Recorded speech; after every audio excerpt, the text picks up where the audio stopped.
মাত্র 4 কেজি ওজনের কাতলা মাছ ভাজতে যায় সরিষার তেল ব্যবহার করা হয়েছে 10 কেজি। ঘটনা শুই না চাপা মনে হইলো, এইটাই কিন্তু বাস্তব। সকাল সকাল চলে গেছিলাম আমাগো সাভার মাছ বাজার। আর এই মাছ বাজারে যে একটা মোটামুটি বড় সাইজের 4 কেজি ওজনের কাতলা মাছ কিনা লইছিলাম। আর এই কাতলা মাছটা আসলে মূলত ফ্রাই করবো না ভুনা করবো নাকি টুকরা টুকরা করে পিস পিস করে রান্না বান্না করবো, এই জিনিসটা আমি ভাইবা পাইতেছিলাম না। কারণ বিভিন্ন সমস্যা আছে। ভুনা করলে দেখা গেছে কালার ম্যাচ হয় না, কইবো যে কালার ভালো হয় নাই, পাজি ভাই কি রান্না করে কালার মালার ভালো লাগে না। আবার ফ্রাই করতে যাই যদি অল্প তেলের ভিতরে যদি ভাজতে যাই, সেই ক্ষেত্রে আবার কইবো যে পুইরা লাই দিছে মাছটা ঠিক মতো ভাজা হয় নাই, হ্যাঁ হয় নাই তেন হয় নাই, ভিতরে কাঁচা রয়ে গেছে গা। এই সব ব্যয় বেজাল থেকে আমি মুক্ত থাকার লিগে মূলত আজকে 10 কেজি সরিষার তেল লইছি। একদম মাছটা পুরোপুরি ডোবা তেলে ভাজবো, যাতে কেউ কইতে না পারে ভিতরে তেল যায় নাই, অমুক জায়গায় কাঁচা রয়ে গেছে, উপরে পুইরা গেছে, কালো হয়ে গেছে, কয়লা হয়ে গেছে, খাওয়ান যাইবো না। আর এই সব উল্টাপাল্টা কথা হয়েছে মূলত আমি শুনবার পারি না, যার জন্যই আজকে 10 কেজি সরিষার তেল লইছি। মাত্র 4 কেজি কাতলা মাছটা একদম সুন্দর করে ডুবন্ত তেলে ফ্রাই করার লিগা। বাজার থেকে কাতলা মাছটা কিনে আনার পর শুরুতে আমি মাছের পাকনা পোকনা ফালাই দিছিলাম। পাকনাগুলা ফালানোর পর মাছের আইসটা একটা ইউনিক স্টাইলে ফালাই দিছিলাম। এরপর পুরো মাছের সমস্ত গায়ে উপরে এবং নিচে এবং ভিতরে কিন্তু আমি ভালো করে লবণ মাখায় রাখছিলাম কিছুক্ষণের জন্য। আর এই মাছের উপরে নিচে ভিতরে সব জায়গায় লবণ মাখায় রাখলে যে জিনিসটা, সেইটা হচ্ছে মাছের ভিতরে একটা পিচ্ছিল পদার্থ থাকে, সেই জিনিসটা এসে বের হয়ে যায় এবং এই পদার্থটা ভালো পরিমাণ দুর্গন্ধযুক্ত।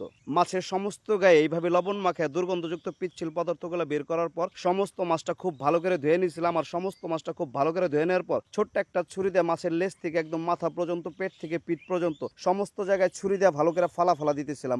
আর এইভাবে কাতলা মাছের সমস্ত গায়ে ছুরি দিয়ে ভালো করে ফালা ফালা দেওয়ার অন্যতম কারণ হয়েছে এই কাতলা মাছের গায়ে যখন মশলা মাখায় ম্যারিনেট করার জন্য রেখে দিব, মশলাগুলো যাতে এই প্রত্যেকটা ফাঁকে ফাঁকের ভিতরে ঢুকে সমস্ত মাছের শরীরে সব জায়গায় মশলাগুলো চলে যায়। পরবর্তীতে এই মাছ দিয়ে যে কোনো রেসিপি করি না কেন, সেই মাছটা খাইতে যেন দুর্দান্ত সুস্বাদু হয়। মাছের সমস্ত গায়ে মশলা মাখায় ম্যারিনেট করার জন্য যেসব মশলাপাতির প্রয়োজন পড়বে, সমস্ত মশলাগুলো একটা বাটির ভিতরে নিয়ে নিতেছি। আর এই বাটির ভিতরে যেসব মশলাপাতি নিচ্ছে সেগুলো হচ্ছে শুকনো মরিচের গুঁড়া, হলুদের গুঁড়া, ধনিয়ার গুঁড়া, কাবাব মশলা, নিচে আদা বাটা, রসুন বাটা, লবণ। এর লগে আরো কিছু পরিমাণ তেল যোগ করে মশলাগুলার একটা চামিচ দিয়ে নাইরা চেরা খুব ভালোভাবে মিক্স করা লাগবে। আর এই মশলাগুলারে খুব ভালোভাবে মিক্স এর জন্যই করা লাগবে, যাতে করে মশলায় যেসব উপাদান দিছি সমস্ত মিশ্রণগুলা সুষমভাবে মশলার সমস্ত জায়গায় ছড়াই যায়। আর এইভাবে অনেকক্ষণ চামিচ দিয়ে নাইরা চেরা মিক্স করার পর মশলাটা যখন একদম নরম হয়ে যাবো, একদম বাটা মশলার মতো মনে হইব, তখন বুঝতে হইব যে মশলাটা ভালো করে মিক্সড হয়ে গেছে গা। আর এই মশলাটা এখন ভালো করে মিক্সড হয়ে গেছে গা। এখন হয়েছে সমস্ত মাছের গায়ে মশলা মাখানোর পালা। আর এই যে ছুরিতে যে ফালা ফালা দিছিলাম, এইটা যে কি পরিমাণ হয়েছে ভালা, এখন হয়েছে আপনারা দেখবেন যে মশলাটা একদম ওই গর্তের ভিতরে ভিতরে চলে যাইতেছে। আমি যে হাত দিয়ে মাছের গায়ে মশলাগুলা মাখাইতেছি, দেখেন মশলাগুলো এমন ভাবে গর্তগুলার ভিতরে চলে যাইতেছে, মনে হইতেছে ওই গর্তগুলা মশলাগুলার চুম্বকের মতো টাইনা ধরে রাখতেছে। আর এই জিনিসটার কারণে মূলত হয়েছে ছুরি দিয়ে এইভাবে ফালা ফালা দিছিলাম, যাতে মাছের একদম গভীর হয়েছে মশলাগুলা চলে যায়। আর মাছের যত গভীরে মশলা যায়, মাছটা ম্যারিনেট হইব, এই মাছটা দিয়ে যে কোনো রেসিপি করা না কেন সেই মাছটা তত বেশি সুস্বাদু হইব। সমস্ত মাছের গায়ে উপরে নিচে ভিতরে বাহিরে সব জায়গায় মশলা মাখানো শেষ। এখন হয়েছে এই মাছটা ম্যারিনেট করার পালা। একটা সিলভারের পাত্রের ভিতরে মাছটা রাখতেছিলাম, কিন্তু মাছের ল্যাঞ্জাটা হয়েছে আমার লগে গাদ্দারি করতেছিল। এটা তো পাজি ভাইয়ের মোস না যে চাইলে যে কেউ কাটতে পারবো না, যেহেতু ল্যাঞ্জাটা গাদ্দারি করতেছিল, ঢাকনাটা ভালো করে আটকাইতে পারতেছিলাম না, যার জন্য ল্যাঞ্জাটাই কাইটা ফালাই দিছি। পরে ঢাকনাটা ভালো করে আটকে রেখে ম্যারিনেট করছি। আর এই যে মাছটা যে একটা ঢাকনাটা আটকে রেখে ম্যারিনেট করার লিগে রেখে দিলাম। এইভাবে ম্যারিনেট করার জন্য আধা ঘন্টা রাখলো, 1 ঘন্টা রাখলো, 2 ঘন্টা, 3 ঘন্টা, যার যতক্ষণ মন চায়। আবার ফ্রিজের বাইরে কিন্তু 5-6 ঘন্টা রেখে ম্যারিনেট করা যাবে না, তাহলে কিন্তু মাছ নষ্ট হয়ে যাবে। যেহেতু আমি এটা ফ্রিজের বাইরে রেখে ম্যারিনেট করছি, সর্বোচ্চ 1 ঘন্টা রাখছিলাম। আর যদি ফ্রিজের ভিতরে রেখে ম্যারিনেট করি, সেক্ষেত্রে 6-7 ঘন্টা, 12 ঘন্টা ম্যারিনেট করলে কোনো সমস্যা নাই, তত বেশি ভালো হইব। পুরো এই আস্ত কাতল মাছটা যেহেতু ডুবো তেলের ভিতরে ডিপ ফ্রাই করবো, আর এত বড় একটা মাছ, ভাজা মাছ, শুধু শুধু কি দেখামু, যার জন্য সেই চিন্তা করে হয়েছে কিছু পরিমাণ মোটামুটি 8-10টা পেঁয়াজ ভালো করে কুচি করে নিলাম। পরবর্তীতে এই জিনিসটা কি কাজে লাগায় সেটা তো অবশ্যই আপনাকে দেখাই দিব।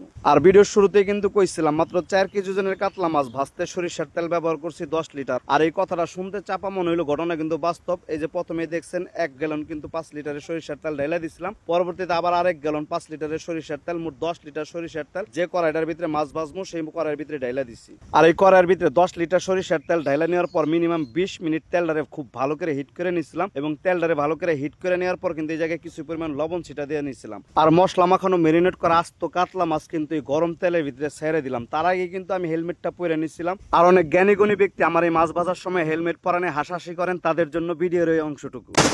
এইমাত্র দেখছেন মাছের চোখটা কত জোরে ফুইটা, তেলগুলো কত জোরে উপরে ছিটতে উঠছে। আর এটা যদি আমার হেলমেট পরা না থাকতো, আমার নাকে চোখে মুখে অথবা আমার চোখের মনিতে লেগে আমার চোখেরও সমস্যা হয়ে যেতে পারতো। আর এই ধরনের দুর্ঘটনা থেকে বাঁচার জন্যই বড় বড় মাছ আস্ত ফ্রাই করার সময় আমি অবশ্যই হেলমেটটা পরে নিই। আর ছোটবেলার একটা দুর্ঘটনার কথা বলি। একবার আমার আম্মা গরম তেলের ভিতরে মাছ ভাজতেছিল, আর ওইখানে আমার বড় ভাই দাঁড়ানো ছিল, আর মাছের তেল বা চোখ ফুইটা আমার বড় ভাইয়ের চোখের ভিতরে লাগছিল। এবং আমার বড় ভাই ওই সময় অনেক ছোট ছিল, সে মোটামুটি কয়েকদিন চোখে ভালোভাবে দেখতে পারে নাই। আর এই ঘটনা ঘটার পর আমার পুরা নানা বাড়িতে একটা হুলস্থুল পরিবেশ সৃষ্টি হয়ে গেছে গা। আমার আম্মারে সবাই কম বেশি বকাঝকি করছে, নানা বকছে, নানি বকছে, মামিরা মামারা সবাই বকছে যে এরকম গরম তেলের ভিতরে মাছ ধরে পোলারে লগলে ভাজতে কইছে গারা। মামিরা কইছে এগুলো আমারে কইলেই তো। যাই হোক, এই ঘটনাটা আমার পুরোপুরি মনে আছে, যেই কারণে আপনারা যে যাই কিছু বলেন না কেন, আমি এরকম বড় মাছ ভাজার সময় সবসময় অবশ্যই হেলমেট পরে নিব। আর এই হেলমেট পরে মাছ ভাজার কারণে অনেক সময় কমেন্ট বক্সে দিয়ে অনেক আপুরা ভাবিরা বাজে মন্তব্য করেন, লেখেন এই বেটা দিয়ে হেলমেট পরে রান্না বান্না করে, হেলমেট পরা বাবুরছি।